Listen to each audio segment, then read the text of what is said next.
अस्सलामुअलैकुम। Welcome to M Rod. दोस्तों, recently Turkish president Recep Tayyip Erdogan वो पाकिस्तान के दौरे पर आए हुए थे एक दिन के लिए, और इस दौरान 28 MOU साइन हुए हैं पाकिस्तान और तुर्की के दरमियान। पाकिस्तान और तुर्की अपनी बायलैटरल ट्रेड को $5 बिलियन तक भी लेकर जाएंगे। इस चीज को लेकर भी दोनों कंट्रीज अफर्म करते हैं। अब ये जो 28 MOU साइन हुए हैं, इनमें 4 MOUs डिफेंस सेक्टर के हैं। डिफेंस में ये जो MOU साइन हुए हैं, इनको हम बारी बारी इन पर बात करेंगे, और सेपरेटली ये जो प्रोजेक्ट्स हैं उन पर अगर आप चाहेंगे तो हम डिटेल वीडियोस बनाएंगे, क्योंकि अगर उन्हीं को डिटेल से आगे एक्सप्लेन करेंगे तो वीडियो बहुत लंबी हो जाएगी। दोस्तों, ये जो 4 MOU साइन हुए हैं, इनके बारे में 2 में से तो कंफर्मेशन आ चुकी है कि एक पाकिस्तान और तुर्किया मिलकर एक इलेक्ट्रॉनिक वॉरफेयर एयरक्राफ्ट तैयार करेंगी, या जो तुर्की का हवा सोज प्रोजेक्ट है उसी को पाकिस्तान ज्वाइन करेगा, और ये एक next generation electronic warfare aircraft होगा। एंड एक MOU साइन हुआ है जो तुर्किया की ट्यूजर्स कंपनी है और पाकिस्तान की I believe Karachi shipyard and engineering works के दरमियान, वो नेवल साइड को लेकर है, वॉरशिप्स को डेवलप करने के लिए, और उसके साथ साथ पाकिस्तान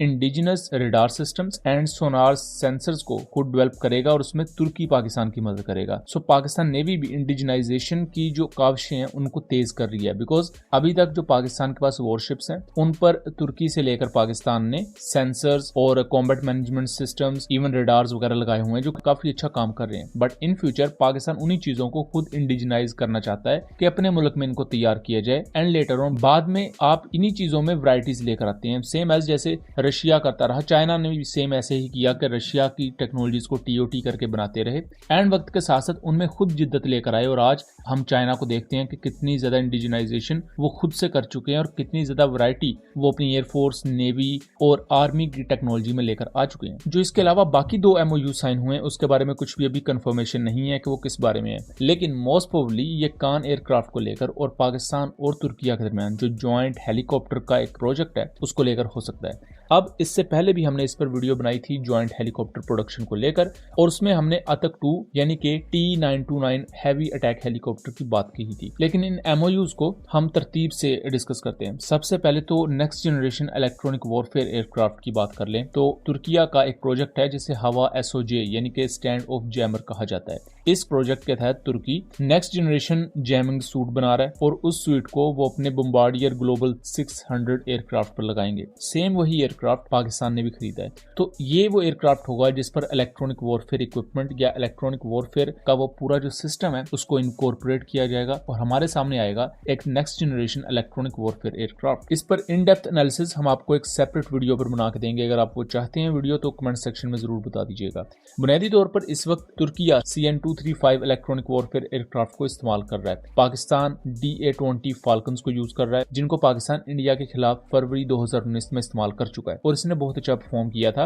इंडियन Su-30s, मिराज 2000 और MiG-21 की जो कम्युनिकेशन थी उसको जैम कर दिया था कामयाबी के साथ। अब उसके बाद इंडिया ने अब सॉफ्टवेयर डिफाइंड रेडियोज लगाना शुरू कर दिए हैं अपने फाइटर जेट्स पर, जिसकी पिक्चर आप यहाँ देख सकते हैं। सॉफ्टवेयर डिफाइंड रेडियोज ज्यादा रेजिस्टेंट होते हैं किसी भी किस्म की जैमिंग के खिलाफ, स्पूफिंग के खिलाफ, और इस वजह से इंडिया इनमें इंप्रूवमेंट लेकर आ रहा है। वक्त के साथ साथ अब पाकिस्तान भी इलेक्ट्रॉनिक वॉरफेयर एयरक्राफ्ट की डोमेन में इंप्रूवमेंट लेकर आएगा। मौजूदा DA-20 फाल्कन अभी भी अच्छा परफॉर्म करने के काबिल हैं, फ्यूचर ऑपरेशंस कर सकते हैं, बट फ्यूचर में आपको एक next generation electronic warfare aircraft चाहिए, और उसका पाकिस्तान के पास अल्हम्दुलिल्लाह सोल्यूशन आ चुका है कि हवा स्टैंड ऑफ जैमर पाकिस्तान भी इनकॉर्पोरेट करेगा अपने एयरक्राफ्ट पर। ये सिग्नल इंटेलिजेंस से लेकर सर्विलेंस और उसके साथ साथ दुश्मन के ग्राउंड बेस्ड सिस्टम्स, दुश्मन के air defence system, fighter aircraft और इवन जो नेवल एसेट्स हैं उनको जैम करने के काबिल होगा, उनकी कम्युनिकेशन को हैक करने और उनकी कम्युनिकेशन को स्पूफ करने एज वेल एज उनमें रुकावटें पैदा करने के काबिल होगा। अब इसके बाद हम दूसरे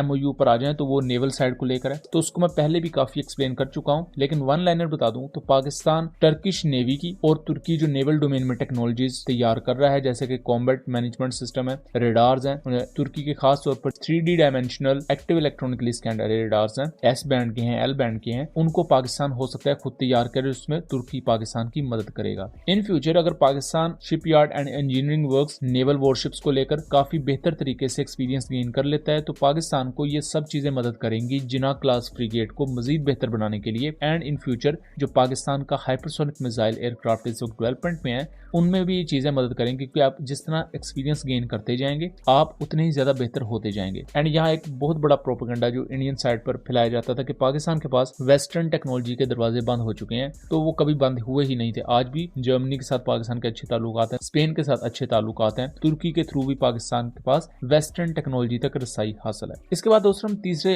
MOU पर आ जाएं जो कि मोस्ट प्रोबेबली हेलीकॉप्टर प्रोडक्शन को लेकर है। इससे पहले हम ये बात कर चुके थे अपनी एक ओल्डर वीडियो में कि पाकिस्तान अटक 2 हैवी अटैक हेलीकॉप्टर की तरफ जा सकता है, लेकिन कुछ रीसेंट अपडेट्स के मुताबिक पाकिस्तान तुर्किया के गोकबे हेलीकॉप्टर को TOT के तहत अपने मुल्क में खुद बनाएगा, जिससे पाकिस्तान की एविएशन काफी ज्यादा मजबूत होगी, क्योंकि अभी पाकिस्तान मुख्तलिफ कंट्रीज के हेलीकॉप्टर्स यूज कर रहा है। पाकिस्तान कोई भी हेलीकॉप्टर खुद तैयार नहीं करता, ये एक बहुत बड़ा बैकड्रॉप है पाकिस्तान के लिए। और गोकबे एक अच्छा यूटिलिटी हेलीकॉप्टर हो सकता है, क्योंकि उसमें सबसे पहली चीज तो तुर्की अपना इंजन लगा रहा है, उसके लिए जो तुर्की का अपना तैयार करता इंजन है वो ऑलमोस्ट अपने फाइनल स्टेजेस में है या डेवलपमेंट में काफी आगे हद तक बढ़ चुका है, और ये चीज पाकिस्तान के लिए बहुत ज्यादा पॉजिटिव साबित होगी। इसके साथ साथ एक और अटैक हेलीकॉप्टर है जो आगे गोकबे से ही इवॉल्व करके बनाया गया है, जिसे T629 कहा जाता है। इसका बेसिकली एक इलेक्ट्रिक वेरिएंट भी तुर्की बना रहा है कि उसमें नॉर्मल इंजन यूज करने के बजाय इलेक्ट्रिक इंजन यूज किए जाएंगे, जिसको लेकर मुख्तलिफ टेस्ट कंडक्ट किए गए, लेकिन वो भी सेटिस्फैक्टरी नहीं है, उस पर काम जारी है। लेकिन उसका एक नॉर्मल अटैक हेलीकॉप्टर वेरिएंट भी तैयार किया जाएगा। इसकी फर्स्ट फ्लाइट पहले हो चुकी है, बट अभी इस पर टेस्टिंग जारी है, इसके डिजाइन को मजीद मॉडिफाई किया जा रहा है। कुछ सोर्सेज के मुताबिक ये तुर्की का स्टेल्थ अटैक हेलीकॉप्टर है, जिसके बारे में अभी हम कुछ कंफर्म नहीं कर सकते, सो पाकिस्तान इसकी तरफ भी जा सकता है। And fourth MOU most probably Kaan stealth aircraft को लेकर हो सकता है। इससे पहले कान स्टेल्थ एयरक्राफ्ट के प्रोजेक्ट में इससे पहले भी पाकिस्तानी इंजीनियर्स जा चुके हैं और ऑलरेडी काम कर रहे हैं, लेकिन इसको लेकर दोबारा से निगोशिएशंस इस कॉन्टेक्स्ट में हो रही हैं कि पाकिस्तान इसके किन स्पेयर्स को बनाएगा, as well as Pakistan Turkish design वाला कान एयरक्राफ्ट लेगा या उसमें पाकिस्तान कोई सेपरेट चेंजेस चाहता है। उसके साथ साथ जो ज्वाइंट प्रोडक्शन है, जो कि हम कह रहे हैं कि पाकिस्तान में भी कान एयरक्राफ्ट की एक सेपरेट प्रोडक्शन लाइन होगी, जहां कान एयरक्राफ्ट को तैयार किया जाएगा, जो कि पाकिस्तान एयरफोर्स यूज करेगी, एज वेल एज अगर बहुत ज्यादा एक्सपोर्ट ऑर्डर्स आते हैं इस एयरक्राफ्ट के तो तुर्की अकेला इन एयरक्राफ्ट को फिर नहीं बनाएगा, पाकिस्तान भी उनमें मदद प्रोवाइड करेगा। सो ओवरऑल दोस्तों इस दौरे की बात की जाए तो रजब तैयब एर्दोगान का ये दौरा बहुत ज्यादा फायदेमंद रहा पाकिस्तान के लिए एंड तुर्किया के लिए भी ऑल्सो, बिकॉज तुर्की भी पार्टनर्स इस वक्त ढूंढ रहा है। जैसा कि अमेरिका है तो वो F-35 अकेला नहीं बनाता, उसका फ्यूजलाज जर्मनी में बनता है, उसका इलेक्ट्रॉनिक वॉरफेयर सिस्टम बरतानिया बना के देता है। सो इस तरह जो वर्कलोड है वो कम हो जाता है, आप कम अरसे में ज्यादा बेहतर परफॉर्मेंस दे सकते हैं। सेम वही टेक्निक तुर्की अपना रहा है, जहां वो पाकिस्तान, आजरबाईजान और दूसरे कुछ कंट्रीज, इंडोनेशिया जैसे कंट्रीज को ऑन बोर्ड ले रहा है, और इसी वजह से पाकिस्तान कान एयरक्राफ्ट की फैसिलिटी को यहाँ होल्ड करेगा और उसके साथ साथ दूसरी बहुत सी फ्यूचर टेक्नोलॉजीज पाकिस्तान खुद इंडिजिनाइज करेगा तुर्की की मदद से, जो कि पाकिस्तानी डिफेंस सेक्टर को बहुत बड़ा बूस्ट देगा। सो दोस्तों ये था एक एनालिसिस, उम्मीद करता हूँ चीजें क्लियर रही होंगी। वीडियो पसंद आई हो तो इसे ज्यादा से ज्यादा शेयर कीजिएगा एंड चैनल को सब्सक्राइब कीजिएगा। मिलेंगे अगली वीडियो में, तब तक के लिए अल्लाह हाफिज।